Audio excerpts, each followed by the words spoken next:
I'm yours truly, the legend himself, Labzy, aka the best motherfucker you ever met in the history of your life, and I can prove it to you even though I shouldn't. Now, this is very special. First of all, man, I screwed up on the time zone again because I actually forgot about the daylight savings affect us, and it doesn't affect obviously overseas as well. So yeah, I kind of screwed up on that one, to be honest. But now that we're here, now it's all we're locked in now. I've got my guest. He's onto the live right now. But before I get him in, this is a celebration. I'm now celebrating my 50th guest. My 50th guest on Real Talk with Labzy. I've had 50 guests on this show ever since I've been doing this independently, and I can never be happier. I've met so many amazing people. I've learned so much within those 50 guests, and going on my own way and learning a lot and evolving as a person, especially from my very first interview, of course. And yeah, and let's go for 100 this time. All right. Okay. And I want to thank every single guest that have been on the show, and just thank you to being a part of history. So with all that said, I'm gonna bring my guest in. Real talk with Labzy, we speaking the truth from the streets to the booth, giving voice to the groove, no holding back. Every combo's the proof. It's the realest in the game. Now we raising the roof. Real talk with Labzy, Labzy, Labzy. Real talk with Labzy, Labzy, Labzy. Real talk with Labzy, Labzy, Labzy. Real talk with Labzy. All the way from New Jersey, my guy, Kyle Orson. What's happening, my guy? What's happening? What's going on? Can you hear me? I can hear you perfectly. You can hear me fine? Yeah, you good, bro. Excellent. First of all, man, again, sorry about the time mix-up, man, because we had the daylight savings in Australia in October, so that's when it kind of like shifted and then made me freaking lose the thought. So that's my bad on that, bro. But I've made up for it because, again, as I was saying before I let you join the show, is that you are my 50th guest on Real Talk with Labzy, man. So, I appreciate man, it. that's a huge man. compliment. But yeah, but first of all, thank you for taking the time to have a sit down and have a chat with me as well. And now we'll get right into it, bro. So I know you're a podcaster yourself. You're a personal trainer. And okay, well, I want to start with the personal training first. So what got you into fitness and health? What was that about? Well, I just want to start. Let me just start with saying, like, appreciate you, Labzy, man, for putting me on your show. Really, really appreciate it, man, for giving me the opportunity to be on your show, man. Hell yeah! It's been. I've been working at this thing for a little while, man. So, and I'm just starting out the podcast. So, for you to show me love all the way from Australia, man, I really appreciate it. And I appreciate you, bro, for showing the love back. Yeah, I got you, man. So the fitness thing. Well, I've always been into fitness as far as like I always worked out because I played sports throughout high school. So, as far as like becoming a personal trainer, though, like I remember I had came home because I was in the military and I came home and I was just always working out and people would ask to work out with me, you know what I mean, or ask me to train them or whatever. So I had a mentor. Her name is Amy Morris. She worked with me at the Delaware YMCA. And she just kind of put me on and just kind of told me, like, you should go ahead and get your certifications and all that stuff and all that good stuff to become a personal trainer. She kind of showed me the ropes, how to train. I mean, all ages, because she trained like all types of like ages, from young kids to senior citizens. So she just kind of showed me the ropes and gave me the guidance, and I just did it. Went ahead and got my certs. Yeah, nice, bro. And what challenges would you face being a personal trainer? What kind of challenges would you face on a daily basis? Honestly, it's as far as like the challenges you face as a personal trainer, man, it's really trying to keep your clients consistent, like trying to keep them consistent, coming to you on a day-to-day basis, coming to you when they're supposed to come. Those are the type of challenges I face. So what I do is I try to keep up with them, hold them accountable in a polite way, in a professional way, hold them accountable. But that is some of the challenges that I face as far as a trainer, is just trying to being able to help keep my clients consistent. Yeah, because I want to think that because look, at the end of the day, if someone wants to make the change, they'll make the change. Yeah. Straight up, right? Like even with me, like I wanted to make the change with my weight loss journey, like me losing 33 pounds in 4 months, right?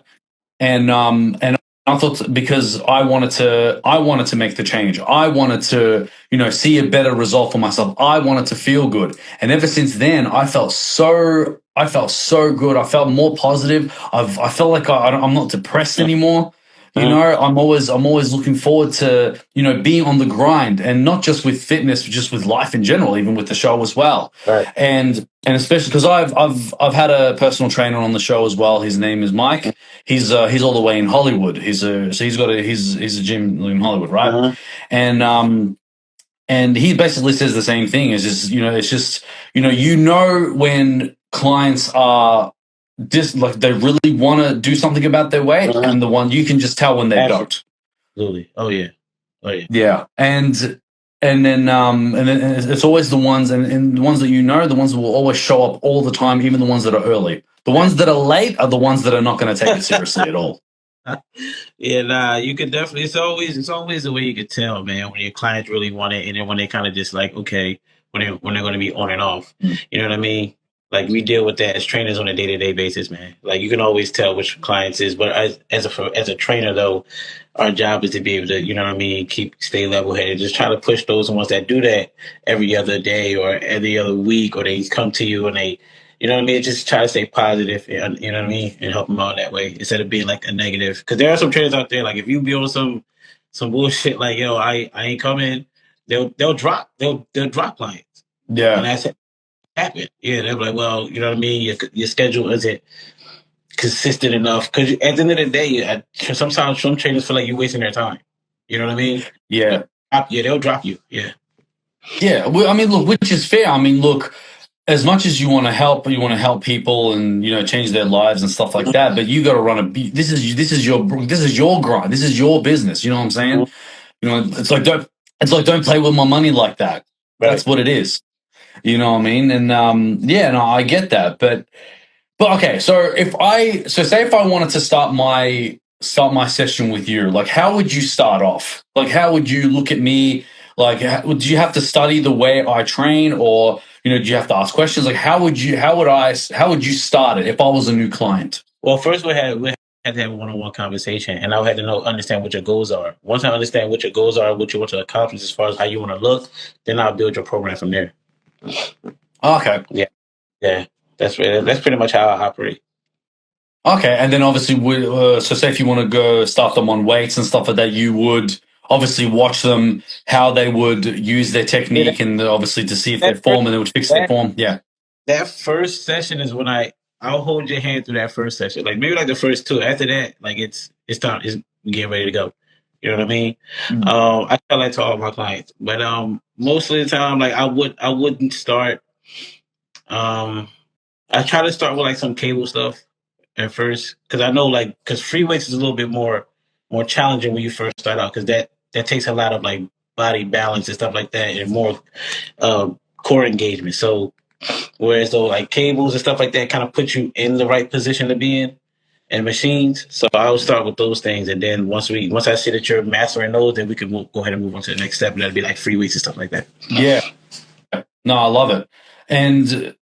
And so, but with training for yourself, like, because obviously, because I know you train. Like, do you train twice, like more than once? Because I feel like you train more than once. I used to. Now it's more so because I used to go like hard. Like as far as like I used to be in the gym for like 3 hours. Damn. But now more so like I don't be in there that long because I power train, so I don't be in there that long. You know what I mean? Yeah. I'll do like powerlifting as far as like I'll do like 3 sets to like 5, depending on what I'm doing that day. Because bench is like my favorite, right? My goal is to be able to bench 400 pounds. You know what I mean? So 4 or 5 plate. So I'll do like powerlifting. You know what I'm saying? 3 sets to like 5, 3 sets to like 3. You know what I'm saying? Like those type. When I'm training like just regular, just trying to get some maintenance work, and I'll do about 12 to 15 reps, by like 4 sets. Yeah. Do you do any cardio at all yourself, or not really? No, I used to when I was in the military. No. I probably should, but I just no. I'm cool. Like, you know what I mean? Like, I'm cool. I should, but I don't. Heck no. Yeah. I used to. I kind of felt like hell no, I ain't doing no cardio, nah, bro. I felt that from you, bro. Yeah.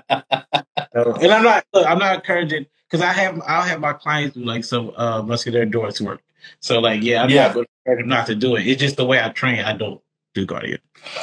Yeah, but also you speaking about you being in the military, like that would that always have always intense workouts like every single day just to kind of keep you on your toes? No, I wouldn't say intense. It was just more like calisthenics, push-ups, sit-ups, pull-ups, running. We ran a lot. That's why I first started cardio was serious, because we had to run like every day.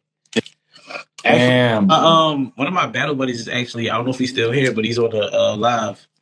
My man Dominic Jordan, that's my guy. Militia, that's my guy, man. Yeah. Yeah. Wow. Okay. And so how long were you in the military for? 6 years. I did 6 years. Army Reserves. Wow. Yeah, man.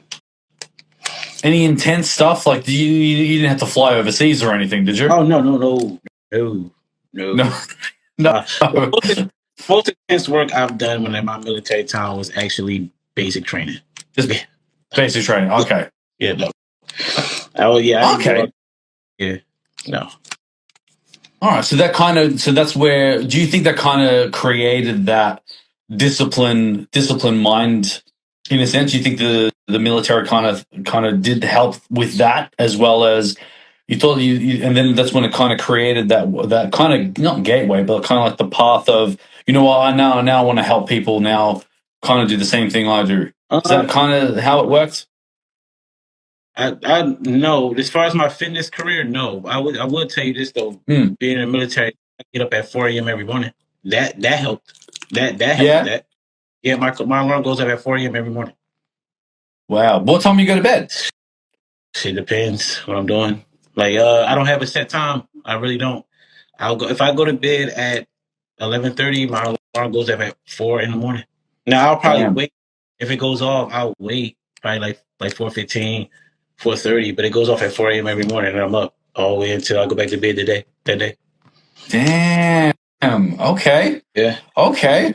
And now, because I know, obviously, we met through mutual friends of PDE. For my guys, Swaggin' and Waggin' Just Dan, our fellas from New Jersey, of course. Now, how did they reach out to you, or did you reach out to them to be on your podcast? So when I first, my whole podcast list, I started it way like 2 years ago. Like, I just who I wanted on the show, what I wanted on the show, and I've been a fan of theirs for a long time. Yeah. So it was always going to be on my show. It just how I had it lined up. But Punch Drunk, I'm a fan of what they do, because I'm a game. I game. You know what I mean? So I love what they do. And plus, I went to school with Dom. You know what I mean? Okay. I went to school with him. So they was always going to be interviewed, because I love gaming, and gaming is huge in today's society. So I'm like, I'm a show, and then I just wanted to reciprocate the love back and go on their show. So. Yeah, man. Because same with me. Like the first video that I noticed them on was they were doing a reaction to CJ the Champ doing Broly, and then that's where they reacted to it. And then like I loved the chemistry between both of them, like them going back and forth between Dom and Dan, and I thought, I'm like, all right, well, because I was also searching for like networking and trying to build connections like overseas, not just in Australia, but obviously overseas too. And then and I wanted to interview gamers and YouTubers, and just to sort of, because I wanted to get their perspective, because the whole point of my show is that I love to get people that love doing what they're doing, and and it doesn't have to necessarily be just music or whatever. It could be gaming, could be of you being a podcaster yourself, even a personal trainer. You know, things that basically fills the soul, if that makes sense, right? Trying to get away from the norm, right? The typical 9 to 5 shit. But and then because I've always said that the best stories come from the most creative and passionate people. You know what I mean? And then having PDE on my show as well, you know, like, because I wanted to have their perspective on, you know, being grown-ups and playing video games, because obviously society would see that as immature. You know, people won't take them seriously because they think they're childish, etc. But then it's like, well, that depends on how you see it. It depends on, you know, gaming, because I'm a gamer myself. Like, I love my games. Like, you probably would have heard me on their Discord playing Fortnite, you know, with the gang, you know. And like, and I understand where they're coming from. It's like, it's an escape. Like, you know, you enjoy what you're doing, and it's your time. You know what I'm saying? Away from bullshit. You know what I'm saying? And do you kind of feel that it's kind of the gaming is as well with you? So for me, like, yeah, I'm not like a big gamer like y'all, like them. I do game. Like, I mean, I can play anything. I don't play as much. You know what I'm saying? Like they do. But as far like is it an escape for me? Not an escape. I would say like the gym is more so like my escape from everything. But when I'm chilling, when I'm vibing though, like, yeah, I'm gaming all day. I'm in the house. You know what I'm saying? I'm in the house with it. Yeah. Like I rock with. Yeah, I think it all depends too. Like like you can, if you really understand gaming and really take it serious, and that's what they was explaining to me on my show and on their live. It's very lucrative. And I don't think people in that unless you're like an actual gamer. So when people from the outside look at it, like, oh, you just play games on video games all day. Nah, there's a lot of people that game like that's what they do for a living. Yeah, exactly. Especially, live in a time where you can actually make money from gaming. Yeah. Obviously with YouTube and Twitch, and obviously you make money with Discord as well, depending on how you work it. Yeah, bro. Like we live in a great time where there are ways to make money. There are ways to make money, you know, without a 9 to 5. If you want to do a 9 to 5, that's up to you. That's cool. If it makes you happy, go nuts. But like, if you've got people that have got bigger dreams, and we live in a time where you can make money from those dreams, let's do it. You know what I'm saying? Why are we wasting time? Do you live stream the way they do when you game? No, I mean, I don't, because I'll be honest with you, I don't really have a computer. Not yet anyway, but so if you do hear me like on the Discord, it's because it's through my phone. So I've done everything you see, everything that I've done is everything on my phone. Nice. But luckily I linked up with a couple of people that called the podcast Cartel. And they're the ones that are helping me, like, you know, get my stuff on YouTube and stuff like that. And they do like they help me with like with ideas with how to do shorts and stuff like that. So they're really educating me to, you know, bring the show to the next level, which is fantastic. So I'm blessed, bro. I'm blessed with that. And but no, hopefully, because that's something in the future for me where I do want to have my own setup. I want to have my own Twitch and stuff like that, and I want to do game. And yeah, man, because you know Donkey Kong Country, right? So there's a level in Donkey Kong Country, especially the first one, where if you remember really well, there's a level in Third World, and that would be the third world, so the third level, where, like, obviously when you go through it, the very last levels you're on a rope and you have to dodge all the vultures. Do you kind of remember that? It's coming to me, yeah. Right? Now, what if I told you you can get 15 to 17 lives just from that? So, and I'll be honest with you, when the first time I did it, I don't know what made me scared, because it's always that first vulture that comes out of nowhere and it makes me freaking just jump. And then I'm just like, oh shit, like I lost the rope, and then now I have to jump on each vulture to try to catch it. But then as I'm jumping on every single vulture, my lives keep going up. I'm like, what the hell's going on? And I'm thinking to myself, is this a glitch or something? But it's like, no, it works in all the time. I'm like, oh my God, how many people know this? Too many people know this. We need to get it out right now. And And then that's what I showed Dom and Dan, and they were just like, "Whoa! Like, how the fuck you do that?" Blah, blah, blah. But it was just amazing. And then yeah, look, I can say I'm a very skilled gamer myself, if depending on which game it is, of course. But yeah, man, because I love my Donkey Kong, I love my Metroid, I love my Legend of Zelda, and what I found very amazing, the question that you asked Dan, I think it was Dan, or you asked, I know you asked both of them, of course, but when you asked them about can you learn anything from gaming, I remember you asked them that, right? Dan felt he didn't. Dan felt I don't think you learned anything. You know, it's just something that you just play.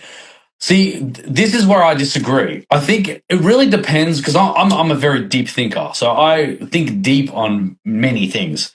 Gaming is an example on you can actually learn a lot from life from gaming, right? And the best game, and I actually told them about this on when I interviewed them the very first time, was Diablo, was the Diablo series. If you're familiar with that, yeah. So it's obviously the RPG, and obviously you start off with the town. You have you can get potions, you get weapons and stuff like that. So now, and I've realized that the town represents your comfort zone. You can heal, you can repair yourself, but nothing's happening. But you're in that comfort zone, but you're not leveling up, are you? You're just in that town. So that represents your comfort zone. And then when you go out, that's when the demons are everywhere. Things are coming at you. You have no choice but you to take them out. And then as you're doing that and you're taking them out, you're leveling up slowly, right? And what's even more crazy is that what I loved about Diablo itself is that you're facing every single evil that exists. So hatred, destruction, terror, gluttony, envy, all of that, they're in demon forms, and you yourself have to be the one that destroys it. And in order for you to go to the next level, you have to conquer that confrontation of either gluttony, envy, terror, destruction, all of that. You know what I'm saying? It's a way of thinking that you have to confront all of that in order to evolve. Right. Yeah. You know what I mean? And it's very interesting. What are your thoughts on that? Yeah, I always thought because that's why I asked, like, can you learn anything from gaming? Because I don't, like I said, I don't game as much as them. So I'll ask, like, yo, can you learn stuff from gaming? Like, you know what I mean? Can you learn life lessons from gaming? I don't game as much, so I want to say I would learn anything from. I don't think I can learn anything from life from gaming. Yeah. I don't, you know what I mean? But I'm pretty sure if I did, I can find ways to find life lessons in gaming. I don't think it's impossible. No, of course not. Yeah. But I mean, you can. But in your case, in terms of personal training, then yes, definitely that's a life lesson right there. Like it's a master. It's a mastery of. It's basically mastering you. It's the ultimate battle against yourself, and it's all mental, right? And say if you got the barbell, right? The barbell is just a barbell. It's not really anything, right? But to you, it's your biggest enemy because it feels like it's kind of weighing you down, and you're the one that has to lift it, and you're the one that has to add more weight to it to conquer whatever it is that you're trying to conquer, and that's all mentally. Right. You know what I'm saying? Do you think that kind of resembles that? Yeah. From that standpoint, it makes sense. If we're talking about from training, like I'll learn like lessons from training. Yeah, man. It's because it's all mental. Like I said to people, because there are still people out there that don't want to go to the gym because they either get intimidated by others and shit like that. I said, listen, it has nothing to do with that. It's the fact that if this place, this facility, if anything, it's the greatest place on earth. Whoever invented the gym. Because, I forgot the guy's name. This was like back in the late 1800s. This was the guy that created the bench press and the I think it was the deadlift as well, that he created that. And then you just see his photo and you see his chest all swollen shit. Because he was just experimenting with the bench press. And Fuck, and then it makes you think and then realize that it makes you feel powerful once that session is done. It makes you feel Right. accomplished. Right. You know, do you ever kind of give that kind of not speech, but kind of like you give them that your clients that kind of conversation, what it really means? Now, I always tell my clients, whether it's like especially if they just start first when they first start working out with me, I always tell them like the hardest part is walking through those doors. Yeah. That's the hardest part. I tell them that all the time. Everything else gonna be easy because I got you. You know what I mean? I'm gonna be there to guide you and aid you along your fitness journey. But that's kind of like this, like kind of like the speech I give to them as far as like in the beginning. The hardest part is walking through those doors on a consistent basis. Everything else is easy because I'm gonna be there to help you and I'm gonna guide you. So that's the kind of deal I give to my. Yeah. The hardest part is to show up. Yeah, walking through those doors, you'd be surprised, man. So many males, females, walking through those doors are intimidated, especially if they never stepped foot in the gym before. They can be so intimidated. Yeah. Because they're worried about what everybody else look like and whatever, you know what I mean? Those bodies. I've seen people train in the gym that won't work out next to somebody whose body is, you know what I mean, that looks fit. They won't work out next to them. But I always got to remember, like, yes, I try to tell them, like, look, once upon a time, they were where you are now. You know what I mean? And they didn't just get like that overnight. So it usually helps, especially with me having me there to kind of guide them through. So Yeah, exactly right. And also and that's from that standpoint of like learning stuff about life, it's all about showing up as well. You know what I'm saying? Like I try to show up to every event because I hang out with a lot of rappers in the scene, especially in Melbourne, right? And when there's events and stuff like that, I'm basically the person that's always there, either early or basically the first one there. Why? Because I believe in the cause and I believe in showing up. And then the results have been amazing. Like, you know, I've been getting what's it called? Obviously more guests on the show because of that, because of these groups and stuff like that. You know, learning a lot of stories and learning, you know, how when it comes to music. I've had other podcasters as well. I've had a radio host as well, and it's just been fantastic. So now going into your journey of the podcast yourself, how did you come up with the name I Am Stronger? Okay, because I know it's an acronym. Yes. Speak on it, man. So I am stronger is I am sufficient, I am tenacious, I am ready, I am outstanding, I am next, I am extraordinary. Like it all goes on together, right? I am stronger. It started back in 2019. As far as the I Am Stronger brand, because I wanted people to see. I made it an acronym because I wanted people to understand that. Because when people see me and they see I Am Stronger, they think fitness. I want people from all walks of life to understand that everybody they can be stronger too. So it's for everybody, not just for people that works out or go to the gym. You know what I mean, that's my emphasis what I do. But I want I Am Stronger to be a big brand. You know what I mean, like a brand for everyone. So that started back in 2018, the brand. The podcast idea didn't come until 2022, right? Okay. I've been through some life stuff, like some life traumas, you know what I mean? And I went to therapy. Yep. And one of my things with the therapy, I went to therapy for, you know what I mean? I had me and my wife split. Okay. Right. So I went to therapy for myself, and one of the things she noticed about me is I'm quiet. You feel me, Lab? So I'm quiet. I don't really talk, right? I don't really sit in the corner. I vibe. I'll chill. Like I'm not really like the more vocal person. So she was just like, my therapist, like, you know what? To help with that, you might as well just go ahead. You should start a podcast. And I was like, at first I looked at her like she was crazy. She was just like, nah, it'll help you, you know, engage with people more. Start with people that you know, and it'll help you speak more. So I was like, all right, cool, whatever. So I started doing research. I started watching podcasts. I started watching $1 Million Worth of Game, the Pivot podcast, like all those podcasts, the Breakfast Club, like all those. I would watch those to kind of study how they interview people and stuff like that. Wrote down my notes. I watched Club Shay Shay, watch all that stuff. Take down my notes, seeing how they do it. How I want to do it, right? How they did it. I would take pieces from what they do and add it to my show, and then put my own spin on it. And that's when it all started. My podcast journey started 2022.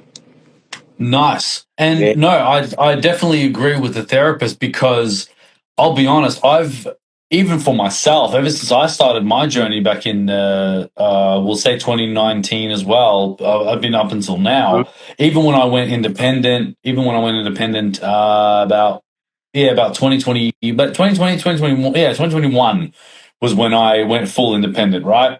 And it actually does help in terms of engaging in conversation with someone, communication skills, reflective listening. It's all a part of that.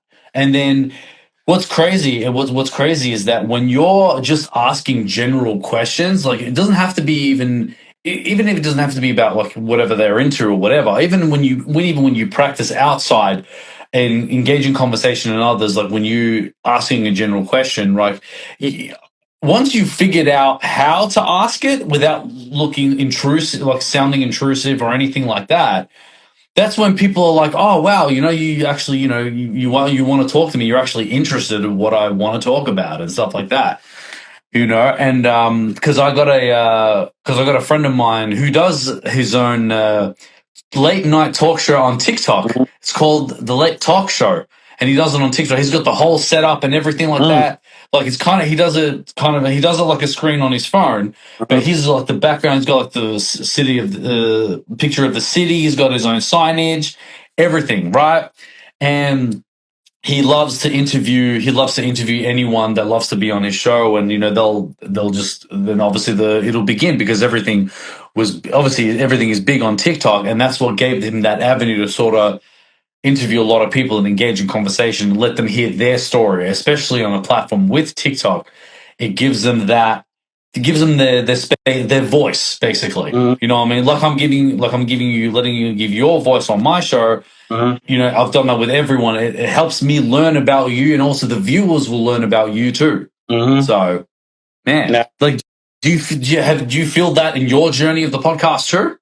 Yeah, I always like for me, it's always more so like I just want like I want to be able to create a space where people just want to I'll have people come on this to want to tell their story. I had my last episode. He reached out to me. He was like, "Yo, how does somebody get on the show?" And I'm just like, if anybody just want to come on and just tell their story, like my podcast is open. It's open. It's like an open book. Like come on and tell you. Just give me a week to kind of do my material, get my material ready, do my research, because I do all that by myself. That was gonna be my question. Like, how do you do you do all your research? Like when you're putting together your shows, when you're putting together your interviews, like how does that work for you? Do you do the research yourself, or like do you have like a team or whatever the case may be? Yes and no. Yes, but when I do my research, I mean, I don't full dig deep into things because I would rather let the conversation flow and let it reveal on its own, right? In saying that, I do some I do research on someone. Say if they are a rapper or whatever, right? I would look at where they're from, like what would they listen to, like what styles and what they would rap to and stuff like that. And that's how I would or if they play instruments, whatever, even because I had someone that was born and raised in Texas that's moved to Melbourne when he was 8 years old. His name is Asaya, but he goes by Legend the Rapper, right? And me being a fan of Texas, and especially like the Houston and obviously the Bay Area as well, I already knew. I'm like, yep, we got a conversation because I want to know, because I've always been curious about when people move from America to Australia. I want to know the difference between here and there. And, again, like it's these types of stories, especially from people that have actually been there, because I don't want to rely on media, books, TV shows or movies to explain to me what America's like, because I feel like you guys are like that with Australia, because I always say, like, what do y'all think about us? When you think of Australia, they automatically think either, Kangaroo Jack, or kangaroos with the boxing gloves and, and all the spiders and stuff. That's all they see, but it's one of those things where you have to really be here to really know what Australia is like, There's Australia. It's like hoods. What was that? Sorry. Does Australia have like hoods, like neighborhoods? Yeah, of course. I live in a neighborhood myself. Yeah, we have. Okay, so we have cities, we have like suburbs. We've got obviously the hoods and stuff like that. But then the real Australia, like the full outback, like that's what, if that's what you're wondering. Yes, but that's kind of like outside the country, right? Got you. And that's all like remote kind of areas, right? Got you. And that shit is where you have to, be careful of the spiders and the snakes and shit. Like, but if you're in the suburbs, like in the city, nah, you good, you good. You know what I mean? Like even my recent rapper that I had, his name was Lil One the Champ, right? And he was looking at my city, and he was like, "Is this your city?" I'm like, "Yeah, bro, that's the city of Melbourne right there." Because he was looking at Google while I was interviewing him, and he's like, "Man, it's beautiful." I'm like, "Thank you, bro." Like, yeah, bro, we got one of the greatest cities. I mean, it could be run better, but no city is perfect. But yeah, man, so it's all remote areas. That's where the desert areas and stuff like that. That's where you have to be careful of the spiders and the snakes and all that shit, right? But other than that, nah, man, nah, bro. Like even Dom and Dan, like even Dom is scared as hell. Is scared as hell. Like, he doesn't want to deal with that shit. I'm like, bro, I got you. I'm like, you'll be fine. You'll be with me. You'll be okay. I promise you. I'm not gonna think you have to die. But I feel like if I go to New Jersey, I said to him straight out, I said, if you take me to Kensington, I swear to God. That's what's up. Yeah, man. But yeah, but even with you, like when it comes to you, do you think one of the biggest challenges of having a podcast is finding guests? Oh, yeah. Yeah. That's probably yeah, because when especially not males, females, like females in a sense, like because it's like you trying to get them on. Like I've been given like soft nose, like you know what I mean. But then trying to get people to come on the show, I think it's because like when you're coming on to the podcast and whatever you say on that microphone, you know what I mean. Regardless of what it is, people are gonna hold you accountable for that. You know what I mean? Regardless of what what you're saying, the questions I ask, and whatever your answers are. So I think as far as that, I have people say that they were shy or they're not that outspoken or oh I don't know. Send me your show, I'll listen to it, and I'll get my answer from there. I had one young lady told me she had to talk to her manager, like all types. Yeah. Of stuff. So that's probably one of the hardest things. As far as from the female side, the dudes will come on. Yeah, dudes come on all the time. Yeah. Yeah, yo, set it up. Boy, I got you. Yeah. So, yeah, I feel that. Yeah, finding I feel that. Stuff. Yeah. I feel that because yeah, I mean because I've had females on my show as well, right? And not just with them, just with any guest in general. I've always said that, if you feel comfortable, would you like to be on the show? We talk about you. We'll talk about that. Like I'll give them that spill, and I'll be honest. I said, look, this is my page. If you wish to, I kind of beat them to the punch, if that makes sense. Like I said, look, this is my page. If you wanted to go check it out, go and then have your say and opinion, whatever. If they respond, they respond. They don't, they don't. Yeah. And I just keep asking, man. Like, but then I've noticed that, people that are on the creative side will not say no, regardless male or female. It does not matter. Have you noticed that too? Oh yeah. Because I feel like they're the ones that need their voice like heard the most. Because they're the ones that are dealing with the bullshit. They're the ones that are they're fighting society. Like they don't want to deal with society. Like they want to build their own world. Yeah. You know what I mean? Is that do you think that kind of yeah. One of the things too, I think another thing that kind of shies my female guests away, because they'll ask me like, "What will we add? What are you going to ask me?" I don't really like telling that part, like you know what I'm saying, because I want the conversation to be organic. I don't want to give you like a script of what I want to say to you, and then you try to pre pre answer before you go on the show. Like I want you to give me a real, true, authentic answer. But before we start the show, I'll say, hey, is there anything you don't want to talk about? And whatever you don't want to talk about, I just won't talk about that. That's all. I won't bring it up. You know what I'm saying? I'll just kind of cross it off my list of notes. But I don't want to give you a script of what we're going to talk about. That's what all my ones, my panels, like I just want you to come on and give me your best authentic answer. Not like something that you thought about asking. I knew that question was coming, so I'm gonna answer it this way. You know what I mean? So that's But I mean, it goes back to like if you can create a conversation and then slip in those questions in there, in that moment, that's when that'll create that back and forth on, they'll answer the question because you've created a way of making conversation leading up to that question for them to answer it comfortably, because obviously the whole goal is that they want to be comfortable with you talking to them. Again, like as podcasters ourselves, like we have to create a safe space for them. Once they feel safe, they'll be open as a book, right? And I mean, I've had a few guests that were they were camera shy or whatever. They're not really on here,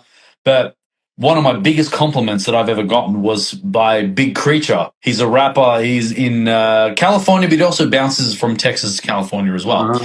And he said to me, which I'm going to cherish this forever. He said to me that I don't be going on here. I don't be, jumping on just social media. I just do what I got to do and then I'm out. But he said to me, because you've been so respectful, you've been so cool, I'm happy to jump on here and talk to you.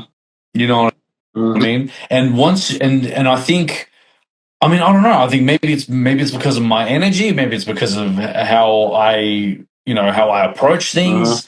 They're like, yeah, sure. They just don't say no to me, I guess. I've had rejections before, of course, but like, we'll say 99% have always say, yeah, no, let's do it. So how do you handle your rejections? Like, listen, man. Let me tell you something. Okay. One of the reasons why I'm still doing it.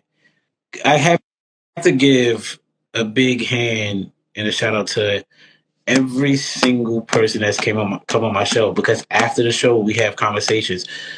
After the show we always have like some conversation. They stay after we talk.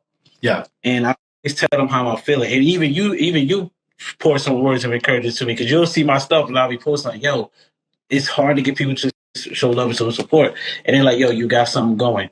Just keep going, yo. Just keep. Don't worry about it. Like whoever's supposed to watch is going to watch. Whoever's supposed to support you is going to be there. Is going to be there. And even you, because I'm like, yo, that's part of the reason why it keeps me going. Because I'll be like, yo, why? Where is, like, especially from this area that I'm in? I'm like, yo, where is the love, the support? Like I want to be able to do something. I'm trying to, like, you know what I mean, build my brand and build something here. You know what I'm saying? Build something that's not really done here. You know what I mean? As far as podcasting, I think I'm maybe like one of the few that do it. So like, I want to be able to create something here so people can be like, oh snap, we have, like, let's just say I Am Stronger podcast grows. Oh snap, I know him. He's from, he's from here. He's from Jersey. You know what I'm saying? He's from Atlantic City, Pleasantville area. We know him. You know what I'm saying? I just want to be able to create that. So, and I just want to do it here instead of having to, because a lot of people, when they don't get like that type of level of support from home, they'll go somewhere else. Yeah. You know what I mean? And then they're big somewhere else. And now they all the way out there. You know what I mean? So I want to be able to, like, yo, he built it in his own backyard. Yeah. If that makes sense. Yeah. You know what I mean? Yeah, absolutely. And even with me, the same thing. Like I've said this to people, because I was on a podcast called the Macedonian podcast, right? And we were talking about this, and I said, well, how I do my show is I got the phone that I'm using right now, microphone that's not plugged in, and I've got my two ring lights that I'm using, and I've got my green screen as well. There you go. That's your little starter pack right there, right? And me doing it through Instagram Live was obviously during when COVID was hitting. Everyone was doing everything digitally, and this was actually when Instagram created that thing where you can actually join lives, and that's when the epiphany came to me in my head. I'm like, yes, I can create a show like this, right? And then yeah, so but to answer what you were to respond, sorry, what you were saying before is that How I handle rejection, I've turned the word no, I've turned that into an acronym to next opportunity. Mm-hmm. That's not. Next opportunity. No. Right?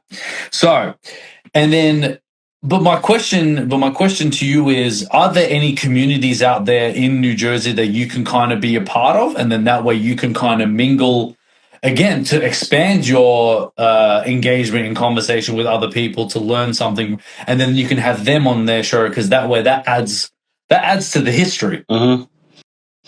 Do you think there would be? It's tough, man. I'm just going to keep it honest with you. Like, it's tough, Of course. because it's more so like a popularity contest, bro. Like, you know what I mean? In this area, like this particular area here, nobody rock with you till everybody rock with you. You feel what I'm saying? Like something like that. So it's like, I mean, the people that support you, they gonna support you for real, like your close friends and family and stuff like that. Then you have, I honestly get more, and it sucks. I get more like love and support outside of like my close friends and family. I get more love like out of town, from out of towners. People from like Yeah. How crazy is that? Yeah, people from like out of state. Yeah. You know what I mean? Like, cause I can see, like I can see my stats. I can't see who's listening to it, like particularly who's specifically listening to it, but I can see where the city is coming from, and I can see the percentages in the numbers, and it's like it's crazy. I'd be like, yo, that's wild. And the where I'm at now, and then Atlantic City, Pleasantville, like I'll look at those numbers, like they're like, and I just be that, and that's what gets to me. Like, I'm like, damn, like I'm from here. You know what I mean? Like, Yeah. so that kind of gets to me, and that's when my guests come into play at the end of the show. They'll be like, yo, just keep going, you got it. Because I get frustrated. I ain't gonna lie, I do. I get mad. Yeah. Yeah, of course. No, even the earlier parts, of like the show, like there was a moment where I didn't have anybody on the show. Like I would be doing interviews probably like either once every 2 months or something, which kind of slowed down the brand. And I'm like, well, and my goal was to have every guest every week, right? I wanted to get every week to know that my skills are getting better, and by time the views would obviously we obviously expand, obviously the real growth. Like that's what I wanted. But I think that there should be a community out there that you would not expect to be there, and it's going to be one of those things where it's like, man, this has been here the whole time. I've been living in New Jersey all my life. I never noticed this. I reckon that I bet you that probably there's something in there somewhere that will come across you. It will get your attention, and then you'd be like, you know what? No, I fuck with this. I'm gonna be a part of this. I'm gonna see what happens here, right? And all you got to do is just be respectful, be kind, and everyone else, and then see how they respond to that. And then see if they fuck with you that way. Because again, that's how me joining the Melbourne rapper community that I've affiliated with has opened so many doors, and I've met so many people, and it opened up the opportunities to something bigger because of that. So I think there has to be somewhere in New Jersey a community that you can find that you probably didn't even know that could be there, and that could be your gateway to your brand expanding. Are you talking about like a podcast community, or just like it could be a podcast community, it could be any community in general, right? It all comes down to a community that people love doing what they're doing. Got you. Okay, I see what you're saying. Yep. Yeah. And then that's when you, and again, if you're surrounded by creatives, that's when you'll be like, that's when you'll come in and say, hey, yeah, I'm a podcaster. I'm also a personal trainer. I've had a lot of guests, blah, blah, blah. And that's when you start mingling, engaging conversation, blah, blah, blah. Then they'll end up fucking with you. It's you realize how really easy it is. It really is. But it's just the people. Yeah, man. So I'm not going to sit here and say like people from here don't support me. So shout out to them, the people that do listen to my show. You know what I mean? I drop an episode or whatever the case may be, or people that go back, the people that leave reviews, the numbers. Like without them, I wouldn't have had a paid ads on my show. There you go. Them downloading it. So I'm not going to say it's not everybody from this area. There are people in this area that do show love. You know what I mean? It's just there are some people from this area that show love from the shadows, right? They won't say, and they won't comment, they won't leave a review, they won't even tell me that they're on the show, like they listen to the show. So it's like, you know, if I see them out in person, they're like, oh, yeah, I listen to your podcast. You know what I'm saying? So it's like, like a share, like to me, like a share costs nothing. You know what I mean? Like a share costs nothing. Of course. It's like a coffee, nothing. You know what I mean? So that's how. But do you think that's kind of the expectation that you've kind of expected from other people? I honestly, I thought because I'm from here and I'm doing something that not a lot of people in this area are doing. You know what I mean? And people listen to podcasts, right? They have their favorite podcast and this. So I'm like, all right, you know what? I'm gonna do it. I'm from this area. Like somebody they can actually reach out to, or somebody they can, you know what I mean? You can slide in my DMs. You can catch me at Walmart or whatever case may be. Whatever. You can see me at the gym and talk. Like because I'm from this area, I'm like, all right. If they showing those people those other podcasts love, I'm from the area, so they go. I mean, just show me some love or whatever. It's pretty much the same concept what your favorite podcasters is doing. It's just you know who I am. Like you know. Yeah, but to them. Yeah. Yeah, but to them, you're not him. Okay, if that makes sense. Mm-hmm. You know what I'm saying? Like to them, right? The people that support you and the people that fuck with you and the fuck with it, like because I fuck with your podcast as well. I've obviously listened to when you interviewed Dan and Dom. Look, I'll be honest, I haven't listened to any other episodes because obviously you've been on my grind, obviously time difference as well. So and then so my apology for that. But I promise I will invest more into your podcast, bro. But I will say this. I think that's just the expectation that you put, that you think, okay, well, I'm local. I've got a podcast myself, blah, blah, blah. But again, you got to remember, people pay attention to if you've got tens of thousands of downloads or 1 million downloads or that shit, right? That's when they're not going to fuck with you because they think, oh, well, if you blowing up, that means you're good. But bro, people there are podcasts that are blown up, but then they're trash. Come on, man. You know what I mean? But that's just an opinion. But it's all a build up. You know what I'm saying? Once you get the correct people, surrounded by the correct people, that's when they'll fuck with you, man. Because even in Australia as well, we don't really have much podcasts. We really don't. Due to because of our population. We have the same population with our entire country is the same as the state of Florida, right? So and then that's where we're not invested into podcasts as much. So that's why we're starting to build this up, and then now we're starting to get people. We're building like the community that I've got. We're bringing people together. We're happy to. We're happy to get people from music, or whether if they're old customers from a pawn shop or whatever the case may be. We're welcoming everybody just to let everybody let their story know. And also it's good for overseas as well to let people know what Australia is really like as well. So, I mean, yeah, it's just I reckon just be on the grind, man. Just keep going at it, and just don't try not to think of the negatives. Just pay attention to the blessings, bro. Pay attention to be like, you know what? Yes, think instead of saying, "Oh man, my show should be faster where it is, or it should be up here by now, but it's all the way here." But it's like you change that mindset. Same thing with the gym. We have to change the mindset. It's okay. You know what? We're gonna get there. It's the same. It's exactly the same thing as that. The body that you want. It's like you're training a lot, but it's like you're not getting the body that you want right now. But you're still consistent. And eventually you'll get. If anything, you'll get the better body that you ever thought you'd had. And the same thing with the podcast. The podcast will expand in a way you won't expect, as long as you can stay consistent. Yeah. I know. I always say, man, I always feel like I'm 1 yes away. But it's easier said than done. One yes away, man. Just 1 yes away from really taking off. So I just got to keep at it, stay consistent, man. Just keep doing what I'm doing, man. Like it's like for the most part, like it's a success, right? Like I have to, like I always appreciate my small victories, even though like I get frustrated because I feel like nobody's like really rocking with it or whatever. But I see like when I post my good pie rankings and stuff like that, and then my ads, like I'm like, all right, it's it's doing good, bro. I just got to keep going. Like it's baby steps. Yeah, It's just baby that's steps. it. Yeah, but again, like and I have those late night thoughts as well. I'm just like, well, why haven't I got my proper setup yet? Why can't I interview my favorite rappers? And why can't I do this? You know, like those situations. But it will, because we want that, and then the universe will give it to us. But then when the time is right, the time is right. That's all. Now I feel.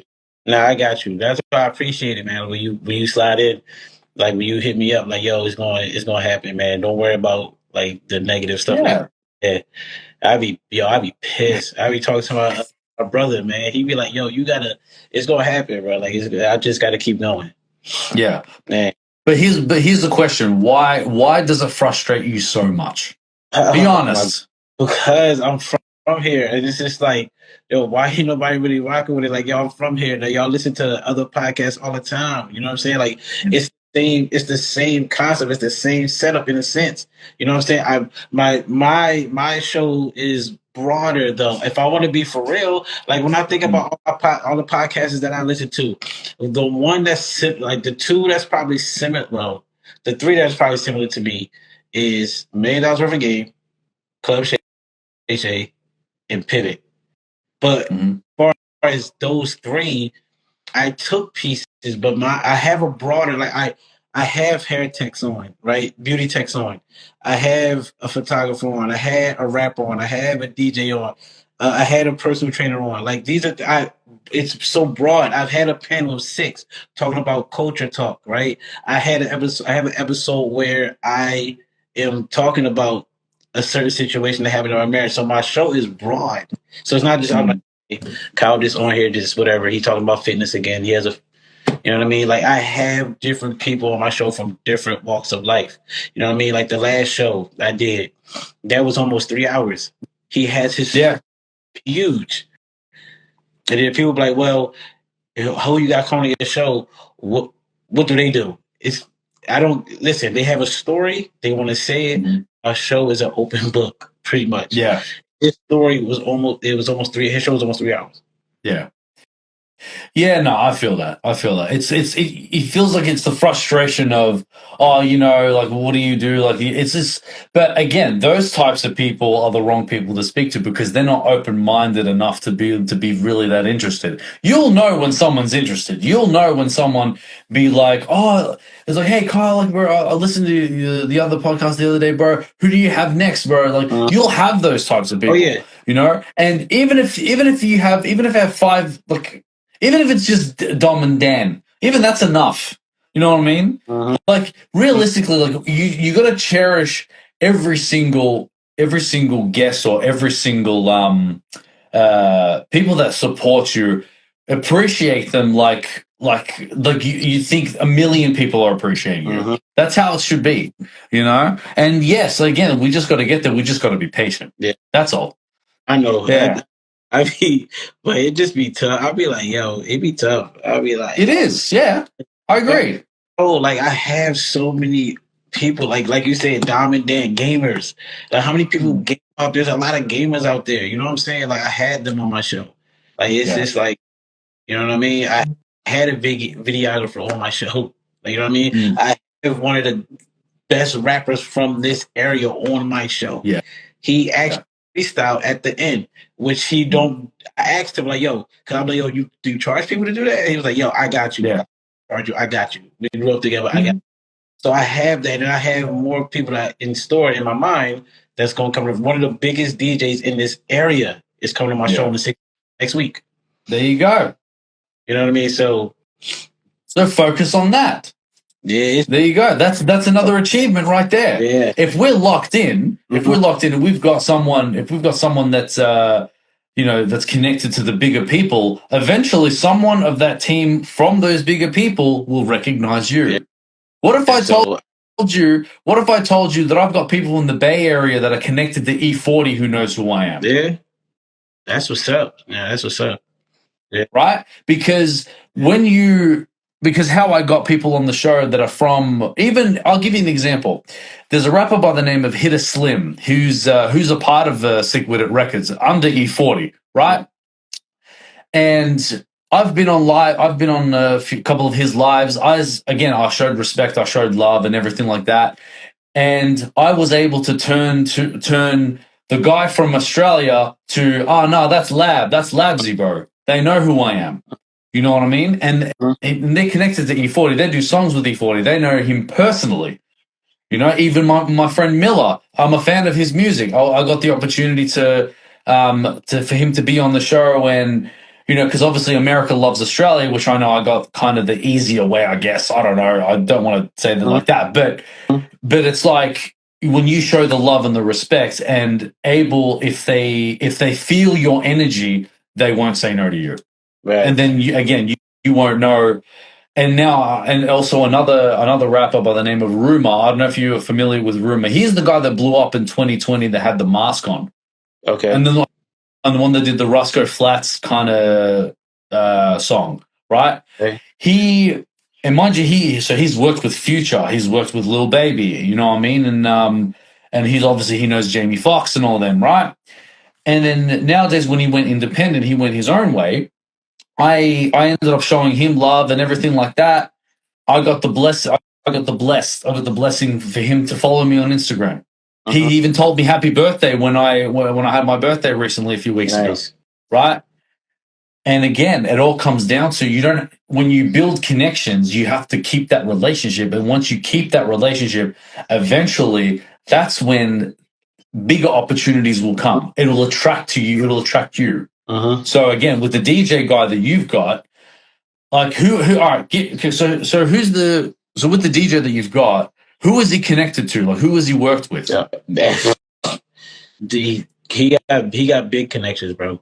And I've known who he was because he used to work with my brother back in the days. My brother is a rap artist, so I knew who he was. I remember one day I gave him a spot at the gym, and because I've never seen him up until that point, right? So, and I gave him a spot at the gym, and then I had posted me doing something in the gym, and then my brother had commented on it, and then he commented on this. My brother said, like, "Yo, little bro just gave me a spot at the gym the other day." I'm like, "Oh snap, that's him!" Like, you know what I mean? I didn't recognize him. You feel me?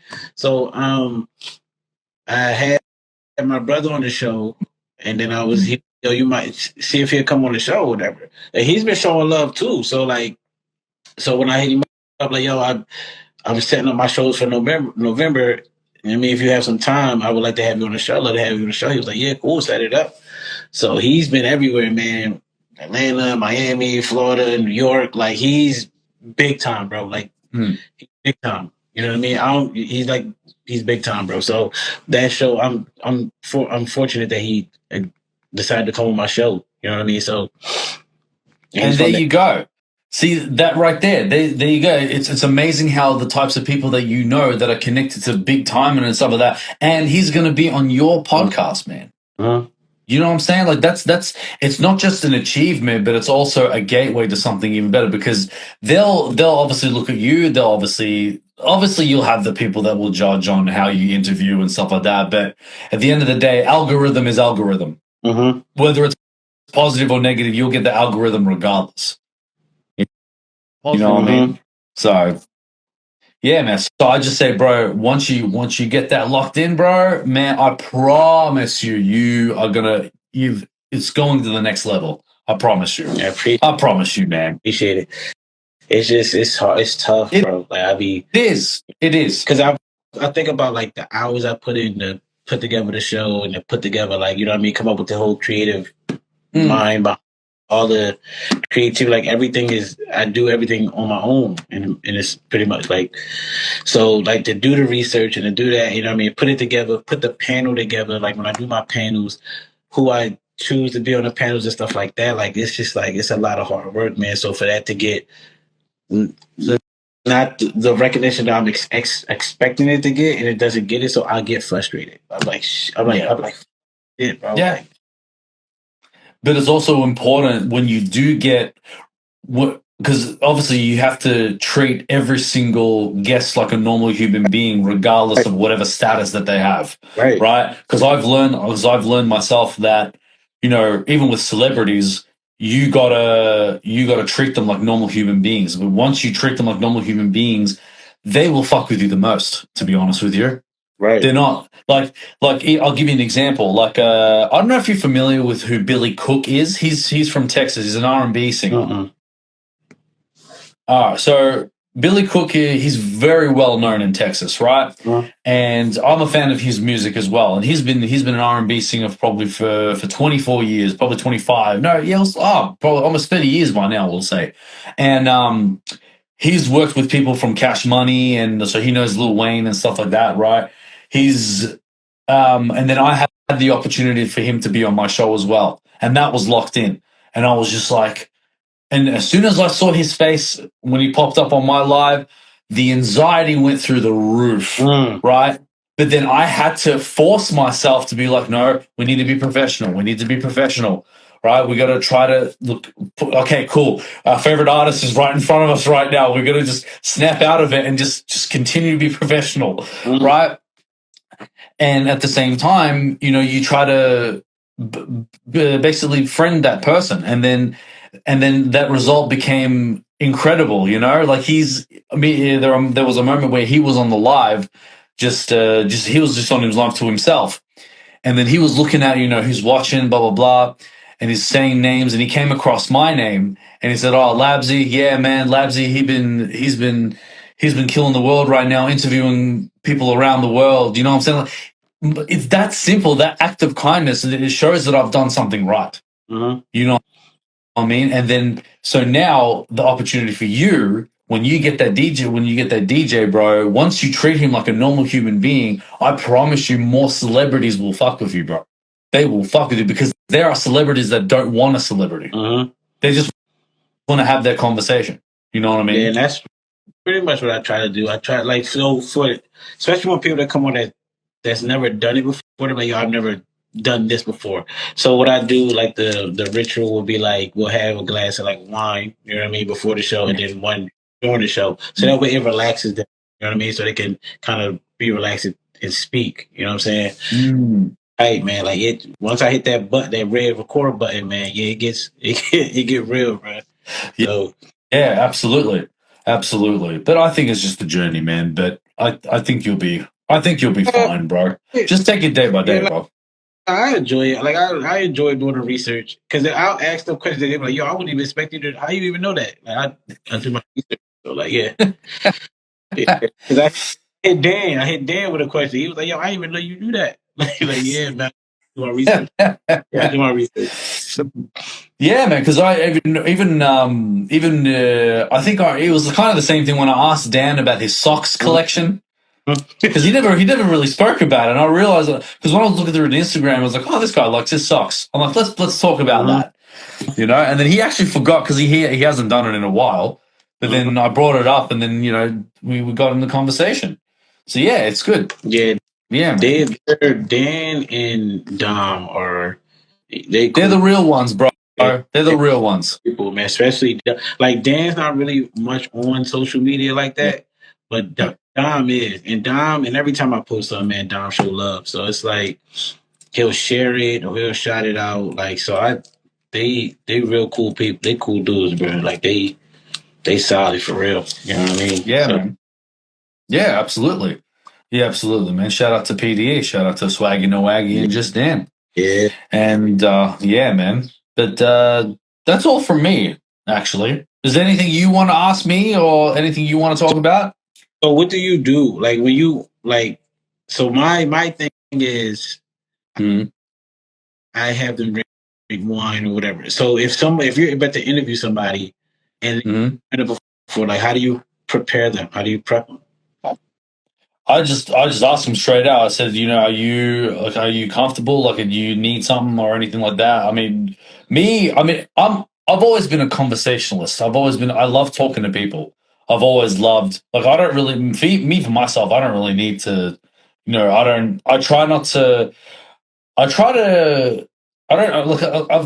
I've never done drugs and I don't really barely even do alcohol in general, to be honest, because I feel like my energy kind of speaks for itself, basically. And then I think I rely on that just to sort of make people bounce off it. I feel like with my energy and the vibe that I've got, it people can just bounce off it. But if But to answer your question, I mean, look, if they want to prepare themselves, they want to prepare themselves. But as soon as that the split screen is on, it's on. Basically, it's up to them. You know what I mean? But again, that all relies on if I can make them feel comfortable and make them feel comfortable before they come on the show, then they'll have no issue. Nah, You know what I mean? Because I have a conversation with them. Like if I meet with someone before I have the guest on the show, I would talk to them like face to face and try to see that engagement and see if it can work. You know what I mean? And then that's when I can determine where it's going to be a great conversation or if it's just going to be an interview. Because there's a difference. There's a difference between a conversation and an interview. I agree. So yeah. 50 episodes, man. Like, how do you prep for that? How do you do it, man? Like, it's just like, man, what was that journey like? Yeah, 50 episodes. Man, when I tell you that, especially in the very beginning when I did this show, I was just either I was muttering, I was saying all the time, and I would just drag it out because I was looking at one of my old ones and I was speaking to he's like a graphic designer, right? Such a great guy. Shout out to Marlon, shout out to 7-4 Club. And man, like he was actually we just bounced off. We were just conversating, we were just talking, and it was great. But then I had to learn how to really just let the guests just speak instead of me kind of like not interrupting per se, but just kind of like okay. I was trying not to do that as much, and I had to fix it. I had to basically let the guests let's basically set the stage for the guests, basically, right? And once I figured out how to do that, that's when the interview becomes a conversation. And then once it becomes a conversation, that's when the guests will enjoy being here more than anything else. Because now I've got people that are like, oh man, I can't wait to come back. Man, when are you going to have a proper setup? And then I'll come back. You know what I mean? Like it's got to that. And I had to kind of just really, just as you were saying, because you were watching like podcasts and stuff like that on how to really watch them. But I was also paying attention to myself on my past interviews and be like, okay, what am I doing wrong? How can I fix this? I'm being being a self-critic also works too. Because it's like, okay, maybe I shouldn't say this. I could probably say this in a different way. I can approach this in a different way. Like I'm always working in that sense. Right. So that's how I'm always studying and I'm always working. Got you. How'd you come up with your intro like that? The one you're like, I should prove it to you, but I should because I write Now, I'm very happy you've asked this. Okay. You're the very first person to ask me this question now, and I'm very to answer it. Now, I needed an intro. I felt like because living in a world of a short attention span, of course, you need to try to grab their attention straight away. And how I did that was I'm like, okay, I need an intro. I need some sort of intro here. Like, people, because my energy and my personality is very loud. I feel like that intro will represent that energy and that vibe, right? And the personality. So I'm like, okay, and I came across, there was an interview on the the Nappy Boy podcast with T-Pain, right? He interviewed Jazzy Farr. You know who Jazzy Farr is, of course. Yeah. Jazzy Faye, yeah. And when he did his intro, he was like, ladies and gentlemen, I'm yours truly, J. Fizzle Fenzel. He had his own little spill. And I love to call myself the legend, right? Because it's just like a personal thing for myself. It's like a growth thing for myself, right? That's for your notes when you interview me when I come to New Jersey, by the way. And so, yeah. And then I thought to myself, okay, I said, that's when I can change that. And I'm like, okay. And then I can say, ladies and gentlemen, I'm yours truly, the legend himself, Labzy, a.k.a. the best motherfucker you ever met in the history of your life, and I can prove it to you, even though I shouldn't. Now, the meaning behind the best motherfucker ever before without me proving it is because that I want my personality and my effort and me serving you, because I'm a man of God, of course, I'm a Catholic myself, right? How I serve my actions should prove that I'm the best motherfucker you ever met in the history of your life, right? I don't brag to people and shove it in their face or whatever. No, I keep that to myself. But when it comes to the intro of the show, I turn that into a marketing strategy of attracting more people and be like, oh, well, okay, let's see why he's the greatest motherfucker ever. And then they'll watch the interviews and be like, okay, well, you can tell he's very respectful. You can tell he's very kind. You can tell he's opinionated, but not very political. So that's the energy I would want from that. Okay, got you. Yeah. So yeah, man. Yeah, because the intro, I think the intro is important. For me, it's very important, especially when I do my guest intros, because I do a research because I'll spit out all their accolades, and I got that from Club Shay Shay. So that's okay. So I can, because everybody I had on my guest, every guest I had on my show, excuse me, I've spit out accolades that some of them didn't even know how to do about. So they're like, "Oh shoot, I rock with that. Like that's what's up." Like I rock. Yeah. So and then it shows right that it shows them that you appreciate what they do and you really took the time to get to know them before they even got on the show. So they appreciate it when you spit out those type of things about them. You know what I mean? Like those accolades that they accomplished. Yeah, exactly. Especially when you're trying to attract guests as well. And then when I say to people, especially when I get people from overseas as well, and I would say, look, this is my obviously this is my show, whatever. If you check out some videos if you like, and yeah, man, they're just like, yeah, man, we love your energy, bro. Yeah, no, I'm happy to come up because that's very important too. And again, living in a short attention span world, we have to try to put it in their face, not put it in their face per se, but just kind of like loud enough to attract them. Yeah. And I mix it with obviously the wisdom videos that I put out as well, because it's like, well, shit, this man know how to spit some game too. So that's how I had to put that into the mix, and that's where I was like, oh wow, let's fuck with this guy, let's see how we go, and yeah, here we are.